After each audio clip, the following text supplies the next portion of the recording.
আসসালামু আলাইকুম সবাইকে। এই ভিডিওতে দেখব আমরা কিভাবে টিম ওয়াটার অ্যাপ থেকে অর্ডার তৈরি করতে হয়। তো আমি চলে যাচ্ছি আমার ফোনে যে অ্যাপটি আছে সেই অ্যাপের ভিতরে। তো অ্যাপটি ওপেন করার পর ড্যাশবোর্ডে চলে আসলো। তো আমি যদি লক্ষ্য করি এখানে একটা অপশন আছে অর্ডার তৈরি। তো আমি অর্ডার তৈরি অপশনটির ভিতরে চাপ দিচ্ছি।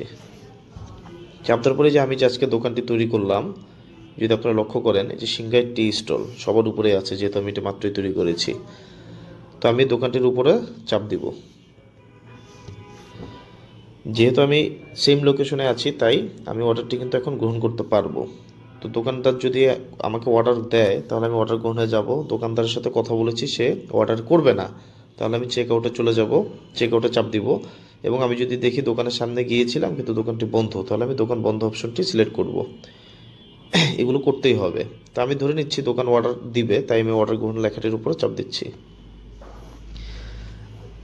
চাপ দেওয়ার সাথে সাথে এখানে কিন্তু আমার ডিস্ট্রিবিউটর স্টকে যে সকল পণ্যগুলো অ্যাভেলেবেল আছে সব পণ্যগুলো চলে আসলো। তো আমি জাস্ট, যেহেতু এটা একটা রিয়েল অ্যাকাউন্ট, আমি জাস্ট ছোট্ট একটা অর্ডার করতেছি। আমি স্যালাইন দিয়ে দিচ্ছি 20 পিস, অর্থাৎ 1 বক্স স্যালাইন। আমি 1 বক্স স্যালাইন এখানে অর্ডার করার চেষ্টা করতেছি। আর কোনো পণ্য আমি নিচ্ছি না, বাট এখানে ডিস্ট্রিবিউটর পয়েন্টে যে সকল পণ্য অ্যাভেলেবেল থাকবে সকল পণ্যগুলো এখানে দেখাবে।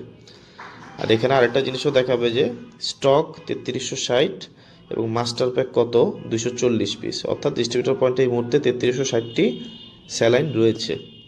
এবং স্যালাইনের এমআরপিও আমরা যদি এখানে লক্ষ্য করি, স্যালাইনের এমআরপিও যে 60 টাকা সেটাও কিন্তু দেখাচ্ছে। এবং 20 পিস দেওয়ার পরে তার দোকানদারের মোট ভ্যালু কত, সে মোট ভ্যালু 100 টাকা, সেটাও এখানে দেখাচ্ছে। তো যাই হোক, এখন যদি আমি অর্ডারটি কমপ্লিট করতে চাই তাহলে আমার সবার নিচে যে অর্ডার গ্রহণ লেখাটি আছে, এই যে দেখেন অর্ডার করুন, এই লেখাটার উপর চাপতে হবে। তো চাপ দিলাম। চাপ দেওয়ার পরে এখানে দেখেন একটা আমাকে পপ আপ আসবে যে স্যালাইন 20 পিস 100 টাকা।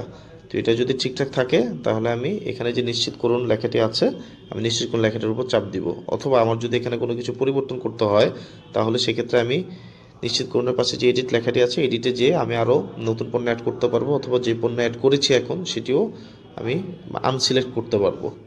তো যাই হোক, আমি যেহেতু এটাই নিব, আমি নিশ্চিত করুন লেখাটির উপর চাপ দিচ্ছি। চাপ দেওয়ার সাথে সাথে এখানে আরেকটি পপ আপ আসবে ড্যামেজ রিটার্ন, অর্থাৎ উক্ত যে দোকানে আমি অর্ডারটি করছি সেই দোকান থেকে কোনো ড্যামেজ আমি উঠাবো কি না, বা দোকানদার আমাকে কোনো ড্যামেজের কথা বিষয় বলেছে কি না। ড্যামেজের ক্ষেত্রে একটা জিনিস আমাদের অবশ্যই লক্ষ্য রাখতে হবে, যে প্রোডাক্টটি আমি ড্যামেজ হিসেবে উঠাচ্ছি ঠিক সেই প্রোডাক্টটি কিন্তু আবার দোকানদারকে দিতে হবে, এর বাইরে কোনো অপশন নেই।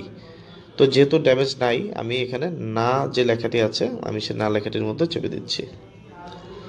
অর্থাৎ এটি হচ্ছে আমার ইনভয়েস। আমার ইনভয়েসটি তৈরি হয়ে গেল।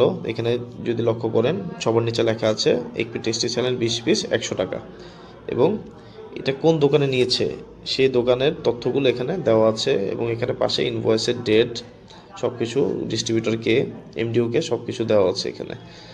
তো আমার অর্ডারটি হয়ে গেল। এবার আমি ব্যাক বাটনে চলে যাচ্ছি।